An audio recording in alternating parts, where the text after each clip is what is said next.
சுமார் 3000 ஆண்டுகளுக்கு முன்பே ஒரு பக்கம் எகிப்தில் பிரமிடுகள் கட்டப்பட்டு கொண்டிருந்தபோது இங்கே தமிழ்நாட்டில் ஒரு மிகப்பெரிய இரும்பு நாகரிகம் செழித்து வளர்ந்து கொண்டிருந்தது. அதுதான் ஆதிச்சநல்லூர். இங்கே கிடைத்த வெண்கலப் பொருட்கள் சாதாரணமானவை அல்ல. அவற்றில் மிக நுணுக்கமான வேலைப்பாடுகள் கொண்ட விலங்குகள், பறவைகள் மற்றும் வீட்டு உபயோகப் பொருட்கள் இருந்தன.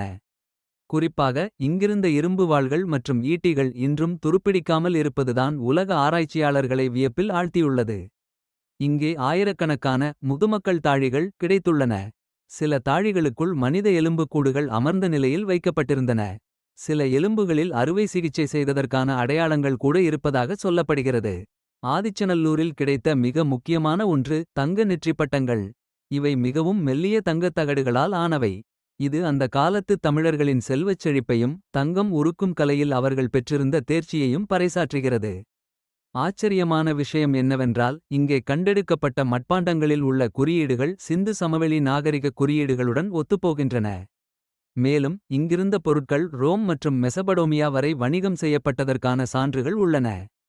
கீழடியை விடவும் பழமையான இந்த ஆதிச்சநல்லூர் பற்றி நீங்கள் என்ன நினைக்கிறீர்கள்? இதுதான் தமிழர்களின் உண்மையான பொற்காலமா? கமெண்ட்ல சொல்லுங்க. இது போன்ற ஆழமான வரலாற்று தகவல்களுக்கு ஹிஸ்டரி நகட்ஸ் தமிழ்க்கு சப்ஸ்கிரைப் பண்ணுங்க.